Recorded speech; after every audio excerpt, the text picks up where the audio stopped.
What's good, y'all? By the way, I appreciate every single one of you guys because we're at 1,500 subscribers now, which is absolutely insane. I can't believe you guys sit here and listen to me talk about my shenanigans. Like y'all literally be here listening to me talk about, my struggles and my successes, the difficulties in my business, all that stuff, man.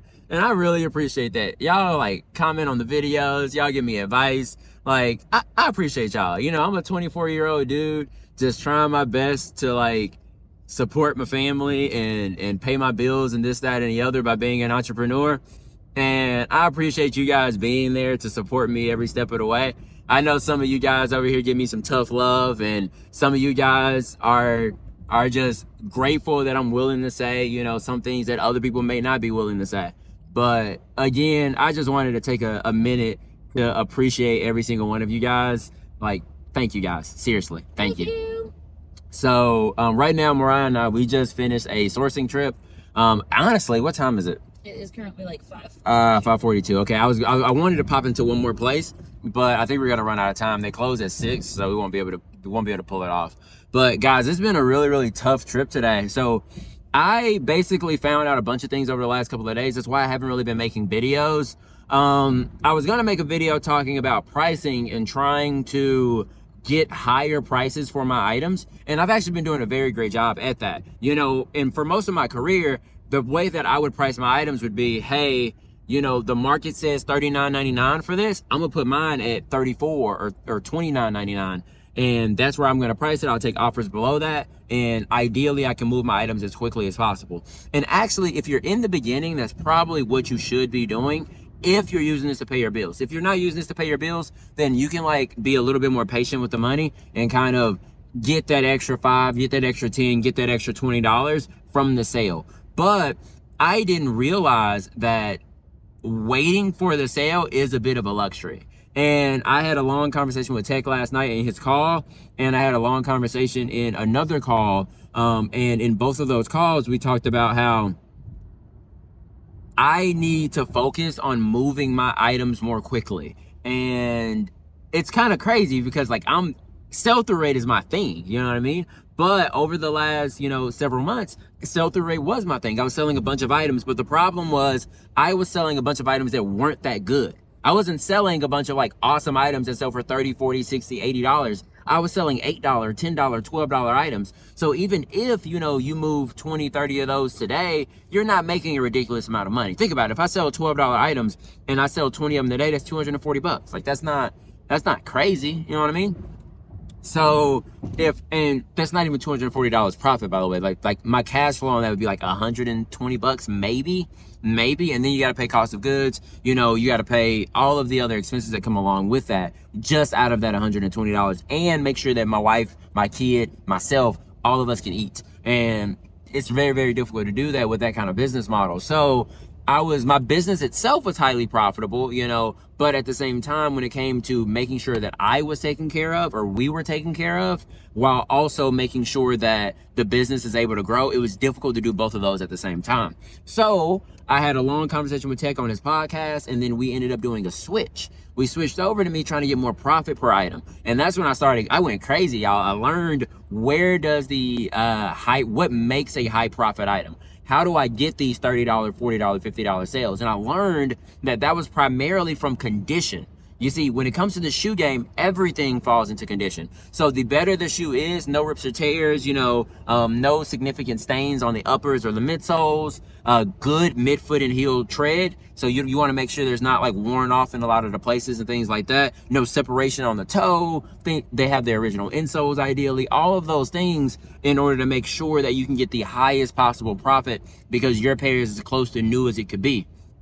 But you see, I was so used to selling flawed pairs. I even made a video about I know I can sell this shoe, and I'm holding a pair of Converse that are made in USA that were from the 1980s or something like that, 1980s, 1990s. And I know that I can sell a pair like that because I've sold pairs like that in the past. But that business model does not equate to high profit moving a lot of items. You can move a lot of items, but the only way to do that is by reducing your price, increasing promoted listings, doing a bunch of different sell-through rate things in order to get the stuff moved. But each of those things are going to take a hit and a hit and a hit on your margins. Does that make sense?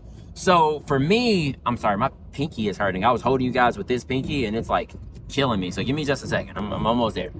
All right, so for me, I needed to focus on how can I get more profit per item, and I started doing that. You know, I started selling items for $60, $70, $90, utilizing these new understandings of condition metrics. And a lot of the shoes that I was picking up beforehand, especially that were coming out of the pallets, are not pairs that I would pick up today. Because even though I bought them for $1, these pairs are likely going to sell for 12, 15, 20 bucks. And it's just very, very difficult to run that business, especially after time has progressed. The reason why I say that is I have a markdown sales strategy. So after 30 days, things are marked down like 15% or something like that in my previous business model. And then after 60 days, they're marked down 30%. After 90 days, they're marked down 40%.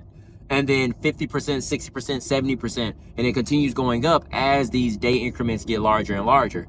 So if I'm doing that, then if my item starts at $20, in a couple of months, that item might be at like $14, $13. And then I have to take an offer on that price, which will put me at $7, you know, for that item or something of the sort.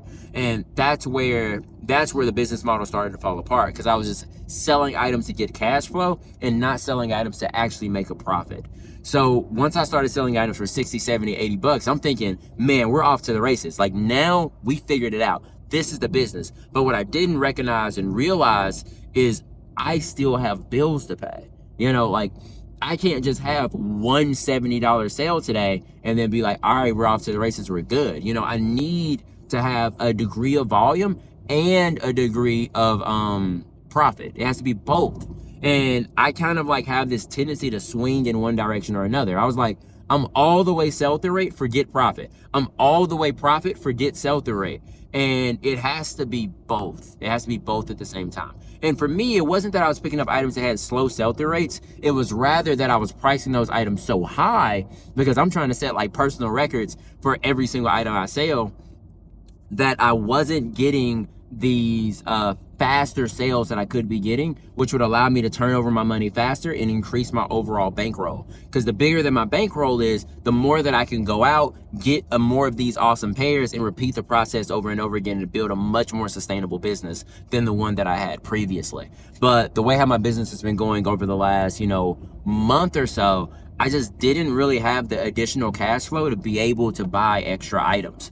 So what I need to do going forward is focus on items that are going to have faster sell-throughs, which I was already doing, but also pricing those items in a way where I'm able to sell them faster than a lot of the competition, essentially. So my previous model back when I was doing the pallets would be, I have an item that's worth $29.99. I price mine at $22.99. I take offers below that.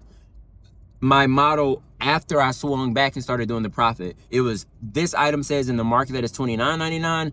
I'm gonna go for $39.99, maybe even $44.99, and then maybe take an offer, maybe get the full price sale, because I offer free returns.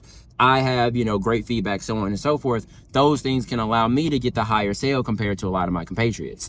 Or at least not even my compatriots, but rather the non-professional sellers, people who don't sell shoes like full time on eBay. Those people, they are pricing these things way up there. And I'm seeing example after example of someone who has 4 feedback, and this is just a pair of shoes they have in their home that they took a photo on their bed, and they sell that shoe for $52. And I'm like, man, I would have priced that same shoe at $39.99. And I was looking at that person as, this is an example telling me that I can put mine at $52, and I'm just not rich enough yet to be doing that.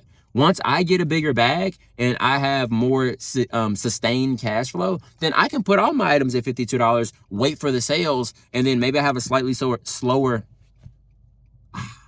let me slow down. Maybe I have a slightly slower sell-through rate, but I'll be able to get significantly more profit per item, $10 extra, $12 extra profit per individual item. So my next steps, though, is, at least while I'm trying to rebuild all of my cash flow, is I need to focus on getting the sale. I need to get the item sold. And if I can do that, then I think I'm going to have a much easier time at building up my cash flow. So I can make sure that I'm weaponizing the items that are in my store to get as many sales as I can, And then on top of that, we're putting into the front end of my store, great items that I'll be able to sell very quickly. So instead of getting items that I'm like, okay, I'm going to sell this in 90 days, I need to focus on getting items that I'm going to sell in, 1 month. I'm going to sell in 2 weeks. I'm going to sell in 1 week. I'm going to sell in 1 day. And putting up as many items as I can that fit that metric. That way my cash flow can rebuild itself and I can start going out into these sourcing spots very, very dangerously, and be able to buy as many pairs as I would like, while also building the type of business that I want to build going forward. So hopefully this was valuable to you guys. I appreciate y'all, and we'll talk to you soon. Peace.